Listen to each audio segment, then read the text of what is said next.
What up, y'all? It's your boy John. If you guys notice, I have a new microphone. So I like this microphone. I really like how it sounds. But can Joel Embiid and Ben Simmons win the NBA title? Okay, let's check this one out. I think it's possible because of the times that we're living in. Again, if there's question marks across the board as to how ready other people are, then I think it's something that they could potentially take advantage of. Do I think they will? No. I've said that to Tobias Harris live on national television, and I believe in him. He's averaging 19 this year. Ben Simmons is averaging 16, 8, and 7 on 58% shooting from the field. Has only attempted 6 3-pointers this year. He's made 2. That's 33%. But in the end, what that lends us or leads us to talking about is the fact that Ben Simmons isn't the only question mark. He might be a question mark because of his health and because of that suspect jump shot. But Brett Brown is a question mark because of his coaching ability. And I like him as a person. But at the same time, when you invest the kind of money that you're investing in Ben Simmons, Joel Embiid, that you've already given to Tobias Harris, Jimmy Butler walks out the door, J.J. Redick has to leave because you guys don't want to trigger your luxury tax, all of this stuff. The bottom line is that when you still look at the Philadelphia 76ers, they still underachieved. You still expected better from them. You didn't expect Toronto to be better than them once Kawhi Leonard left. You expected it to be about Milwaukee, Philadelphia, and Boston. You certainly didn't expect Miami to be better than them. But that basically is right there right now. And so for me, it's about what Brett Brown can pull out of these guys and peel out of these guys. They have the potential to go on a run, but it would be complemented by other teams not stepping up to the plate like we had anticipated they would do because the coronavirus pandemic really stalled their momentum. But we have to remember that the Sixers are like 10 and 24 on the road during the season. They were a horrible, horrible road team. Completely different at home than they were on the road. Last time I checked, none of these games are going to be at the Wells Fargo Center in downtown Philadelphia on the south side. This is going to be in Orlando, Florida. That is a road game. It might not be road in terms of hostile confines going into somebody else's house, but it damn sure ain't the Philadelphia faithful showing up at Wells Fargo to support you. And when the Sixers have been away from Wells Fargo, they have been below mediocre. So I'm sorry, I'm not going to sit up there and definitively say that they can do anything. I would tell you they got the talent to make a lot of noise. Let's see what they do with it. Yun yung mahirap ngayon sa bagong sa NBA. Mahirap kasi there's not gonna be a home court advantage. Nasa Orlando yung setting. If you're like a team like Miami or the Magic, then it's a good advantage for them because, nasa Florida sila. And you know what? Walang sense din yung home court advantage kasi wala ding fans. Ang weird, no? No kaya yung nagbabasketball ka tapos walang tao manonood sa'yo. Well, we see this exactly the opposite, Stephen A. I think the Sixers were always a good sleeper pick, but particularly given these unusual circumstances, they're an even better sleeper pick. And I say that because Ito naman kay Ben Simmons and Joel Embiid. The title says, can Simmons and Embiid lead the 76 Sixers to the NBA title? For me, last year, dapat sila nanalo nun. Kasi, nandun na si Jimmy Butler, nandun si JJ Redick. Kompleto, okay na sana yung last year eh.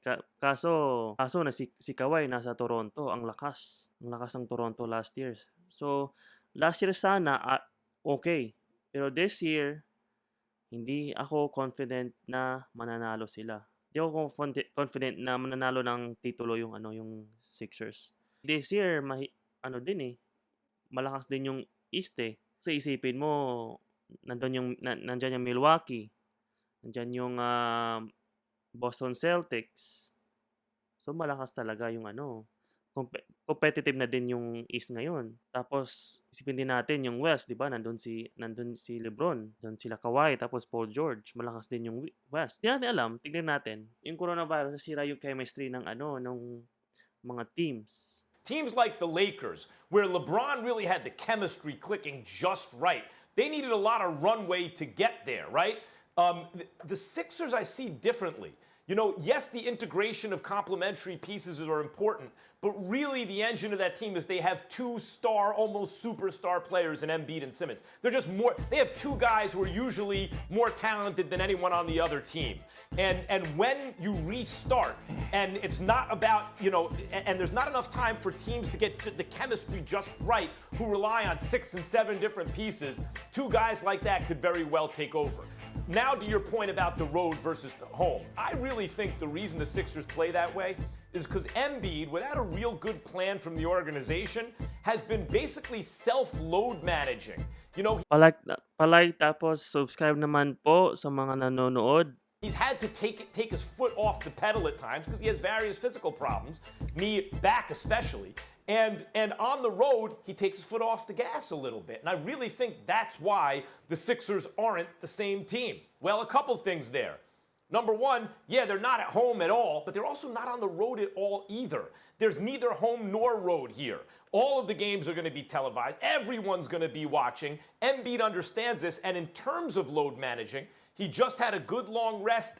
And the number one problem the Sixers have, probably even more than the fact that Jimmy Butler isn't there anymore, is that Al Horford and Joel Embiid in particular have not been a good pairing on the floor together. As it turns out, Horford had never played the 4 at any level of organized basketball, which blows my mind. I kind of think of him as a 4-5, right? But he really doesn't do that. As diverse as his skills are, as you know, he can take the ball up the floor if you need him to. He can shoot. He can defend in the paint. He can play with his back to the basket. He can do so many things. He's not comfortable at the 4, especially next to Joel Embiid.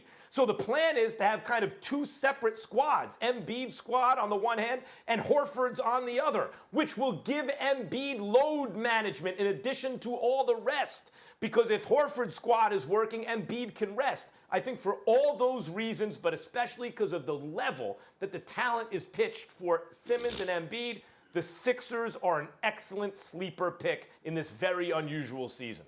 And I do agree with Max Kellerman. The Sixers are a sleeper. Di natin alam kung sila yung sila yung dark horse. Sa akin, sa East, kasi loaded yung loaded yung Milwaukee. Ang tatangkad ng Milwaukee, ang lalaki nila. Skillful na si Giannis. May tres na siya. So pero sa akin, East, Milwaukee, sa West, Lakers. Either Lakers or Clippers. Pero sa akin, LeBron eh. I cannot bet against LeBron. Tignan natin. Max, you got to be out your damn mind. If you think that the Sixers are a sleeper team, before the season, everyone was picking the Sixers to come out of the East. When you look at their roster, they have one of the most talented rosters. They have one of the best duos in sport in the NBA. When you talk about Joel Embiid, a generational talent, one of one. Ben Simmons, a stud. So here's my thing, Stephen A. Max. If I have a problem, if I get into it with 6 different people, sooner or later, it's not the 6 different people that have a problem. I have a problem. So with that being said, I don't... Hold up. Anong sinasabi ni Perkins? Best combination daw yung si Embiid tapos si Simmons? Si Simmons wala ngang jump shot eh. Anong sinasabi nito ni Perkins? Trust Brett Brown, right? You had Jimmy Butler last year who had issues with Brett Brown. You had Tobias Harris who came on y'all show last week talking about chemistry issues. You had Al Horford talking about chemistry issues earlier in the season, couldn't find his way in and find his niche. You have, when Ben Simmons is out, Joel Embiid is a stud. He plays awesome. When Joel is out, Ben Simmons plays great. So to me, it's Brett Brown, because as a coach, when you're talking about chemistry, that goes to the coach. That means that he's not putting those guys in position to be successful. And I don't want to hear, oh, Ben Simmons can't shoot threes or he can't shoot. Okay, we'll have them spacing the floor, and when they help off of them, have them dive into the basket, have them playing the dunker spot. I played with Rajon Rondo when guys used to help off of him, and Doc would put him at the dunker spot and have him duck into the paint and get wide open layups. You got to put these guys in position to be successful. So I'm not blaming Tobias Harris. I'm not blaming Joel Embiid. I'm not blaming Ben Simmons, Al Horford. I'm blaming Brett Brown. I agree with Kendrick Perkins. Kung hindi mananalo yung 76ers, I think Brett Brown should be fired and let go. Ilang years na nagko-coach si Brett Brown tapos wala pa rin. So, it's either the coach or hindi talaga nagwo-work. Kung hindi manalo yung 76ers, it's either the coach, Brett Brown, or yung they need to split up Embid and Ben Simmons. That's it, guys. That's my reaction video to can Joel Embiid and Ben Simmons win the NBA title. Y'all have a good and safe 4th of July, okay? Please like and subscribe to my channel. It's your boy John, and I'm out. Peace!